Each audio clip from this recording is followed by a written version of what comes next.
You are tuned to ARP on the Accelerated Radio Network. It's 12 noon, and it's time to have lunch. Lunch with the Finance Bunch. Lunch with the Finance Bunch. Lunch with the Finance Bunch. Bringing money talk you can understand. And now here's your host, Miss Charline. Good afternoon, everyone. This is Miss Charline, and welcome to Lunch with the Finance Bunch. Today in our studio, we have Miss Kimberly Wright. Hi, Kim. Hi. How's everybody doing? We're good. Kim is the owner of Natural Intentions, and Kim has owned this shop for quite a while. I wanted her to come back, and I wanted to interview her because I really felt like the last time we interviewed her, we didn't really get enough into her success line. So I want to talk about that today, if you don't mind. Oh, no, not at all. Okay. I love to talk. So Kim has built a brand. She has turned her business into a brand. And so we want to kind of walk through the steps of how that's done. So first, I'd like to know, in your opinion, how long have you been in business? Because I have my own opinion.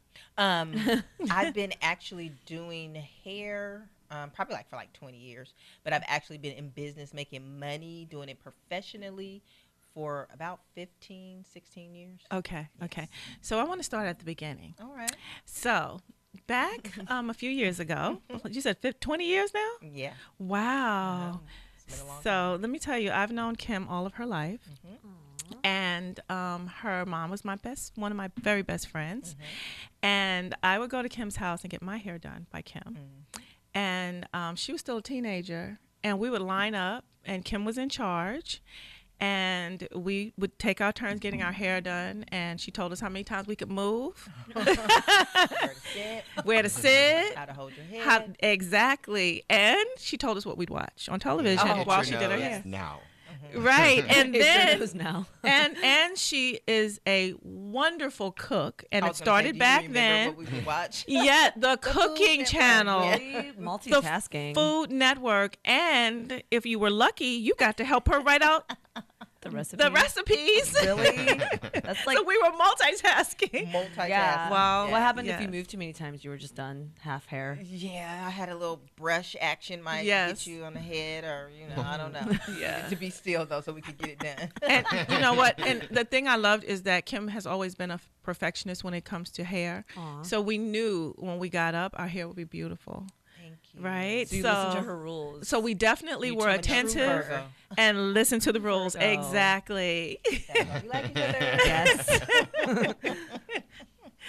So how would you say you transitioned? Because I know being a teenager and being, into hair and really skincare back then too, what was the transition for you taking it from just something that you enjoyed doing as a teenager into a career, a business, a successful brand? How did that start? Well, I was actually going to college at the time, and I wanted to be an English teacher because I like to teach. I like to instruct. Right. Like to lead. So I was going to school, and I just thought it would be a good, because I was doing it in high school, and I wasn't Right. making any money. I Right. wasn't charging my sisters or my friends. I was just doing it. But when I went to college, I thought it would be a good part-time job, and I was like, well, I won't have to look for a part-time job. I can just do this and make some money. So I was doing it part-time at the time, and this was my when I really started to think about it seriously. It was probably my second year of college, and I was doing it at home, and downstairs, me and my sisters were roommates at the time. So I would work on the weekends, go to school during the week, and usually work on Saturdays and Sundays. And they work regular jobs, so their off days were Saturdays and Sundays.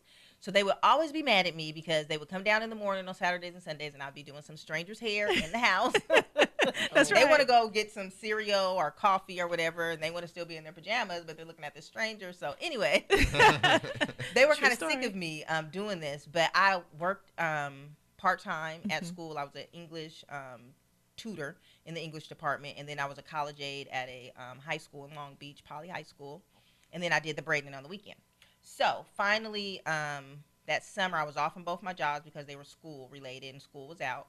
And I did the braiding all summer, got really good, and built up a clientele. My sisters were so sick of me. So they were like, you got to do something. Like, we're sick of looking at these people. So anyways, there was, since I didn't have a cosmetology license at the time, there was a law that passed for natural hairstylists or braiders. If you wanted to work in, I happened to someone told me about it actually. There was an article in Jet magazine. I don't know if you guys remember that little magazine. Yes. Does it still come out? No. I don't know. Yeah. So anyways, Jet magazine, there was a story in there. This lady won a case against State Board that you could, natural hairstylists or braiders could actually work in a salon without having a license. Wow. As long as you were only doing natural hair or braiding. So no shampooing, no chemicals or anything like that. Right. So my friend told me about it, and I was like, oh, well, hey, this sounds good. I like braiding, and so I can be creative. It's kind of like, doing my own thing. She told me about a salon that her mom was going to. It was actually like a barbershop. A barber was in Right. there. Don. So I went and I checked it out, and I told him my situation, that I was a braider. I didn't have to have a license. I actually showed him the article. And he was like, oh, okay. Why not? So he had a booth for rent in there, and that's how I started. So I decided I went back to school that September. And I went back to my job at Poly, but I quit the tutoring job. And then I was kind of scared because, at the time I was taking care of my brother too. That's a whole nother long story. But I was his guardian. So I had, responsibilities. I needed to be able to make money to take care of him and myself. So I was kind of scared to quit the job at Poly High School, being a college aide. And I was kind of scared to quit school too because I was just like, how's this going to go? But then I just figured I have to, if I don't do it, I'm not going to know. If I don't quit, and just do the braiding or do the hair, I'm never going to know how it's going to go. So I started working in the salon, and I went to school for one more semester, and then in January I decided to quit school and the job at Poly High School and just give it a go. And me and my older sister, she owns her own business. She writes grants and proposals and all this good stuff. I know you guys know her, Cheryl. And I'm quite sat sure. down with me, and we made a business plan for my first year in business. I wanted to make. She was like, "How much money do you want to make?" I was like, "I want to make $50,000," and that just sounded like a astronomical amount of money to me. But I was like, I'm setting my goals high. I want to be able to do this. So we just sat down. She showed me how to, write down all my supplies that I needed, everything that it was going to take for me to make this money, my booth rent, my gas, all that stuff. Wow. So we wrote down everything. Everything. And really, you guys, I couldn't even believe it myself, but I really accomplished my goal that year, and I made very close to $50,000. Wow. My first year, I swear to you guys, it was really crazy. I really built up my clientele really fast, pretty quickly, just word of mouth. Yes. People seeing my work, liking it. And then, I've always been about customer service, really treating my guests that come to the salon really good, making sure that it's always consistent each time that they come back. Being on time has always been a real big thing for me. I was a little late today, but that's all kind of work with my client. You weren't doing our hair, though. No, you weren't doing our hair. Doing your hair. But, that's pretty much how I started. And from there, I just built up my clientele from there. And I will tell you, I got a little stuck in that place. My goal was to be there no longer than 5 years, and I ended up being there 8 years.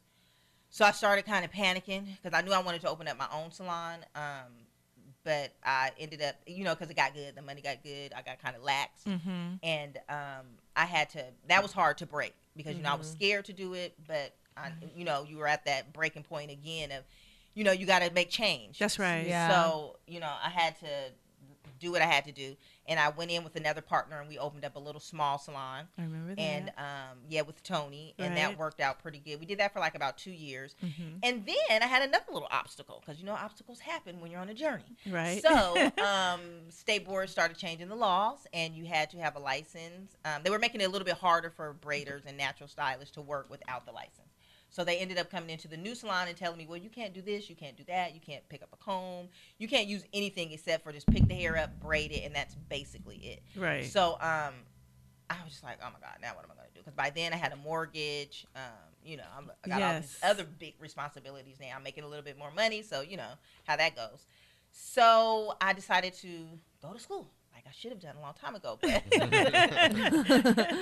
how it works out. So I decided to go to school. I went to the Veda Institute, which was really, really, really awesome. And they were already, their whole concept is natural. All their products are flower and plant-based. Their whole concept is really awesome. It's all about natural and keeping the hair healthy, all the ingredients that they use. They source from all over the world, all these different countries and stuff. And they do a lot of great stuff inside the countries as far as giving back and not just going in and ripping all the natural resources.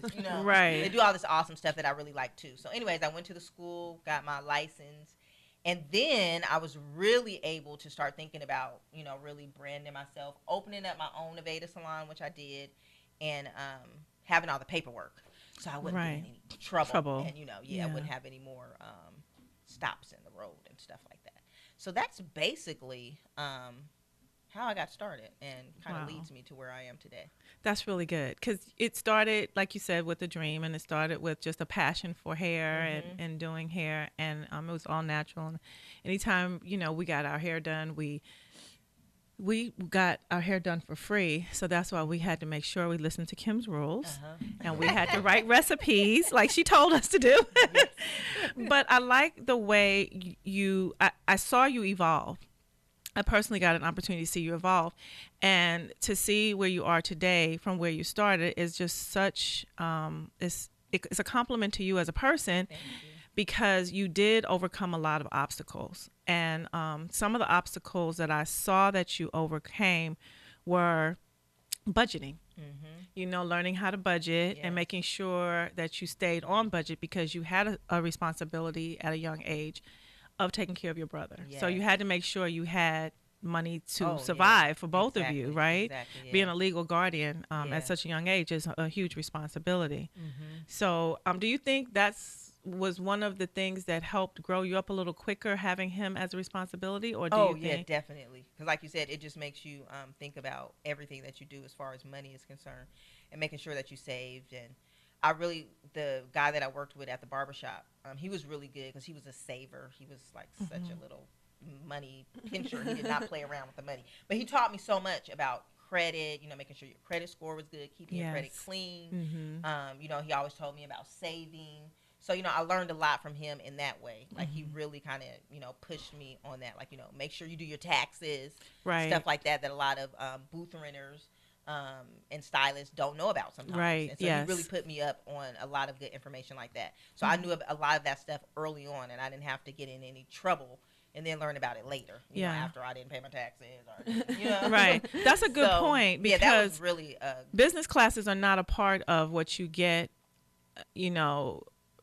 in high school, college, unless you go for it. Finance isn't a part of that. Yeah. So you have a stylist coming out of school who may or may not know anything about staying out of trouble. Yeah. So, and that's pretty much with any self-start business.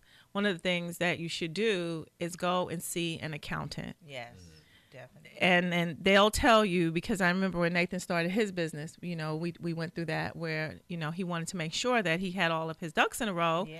Because you don't want to get so far out there and established and then have to rein it back in, because you're not able to continue because you don't have the licenses and all that in place to do it. Yes. So as far as your taxes are concerned, that's where I want to put a pin in it too, is that you're making this money, and it seems like, it's all mostly cash, but you have to do your taxes. Yes. You have to figure that out, how to do your taxes, and you might have to pay Uncle Sam just a little bit of money. The IRS might be knocking. So, and then licensing, make sure that your licenses are correct and up to date. And like Kim said, she had to stop and go back to school and get her license, and that slowed momentum down too. I remember that. Yeah. Because you had to work from home. Exactly. For a little while, and, yeah. Yeah, so but it all works out in the end. It does. It pays off. I mean, I wouldn't have been able to do what I'm doing now without that. So it's exactly, like, everything happens for a reason, and that just kind of put me on the right path to doing what I really wanted to do, and just quit procrastinating about it and just get it done. Right. Sometimes you have to be forced.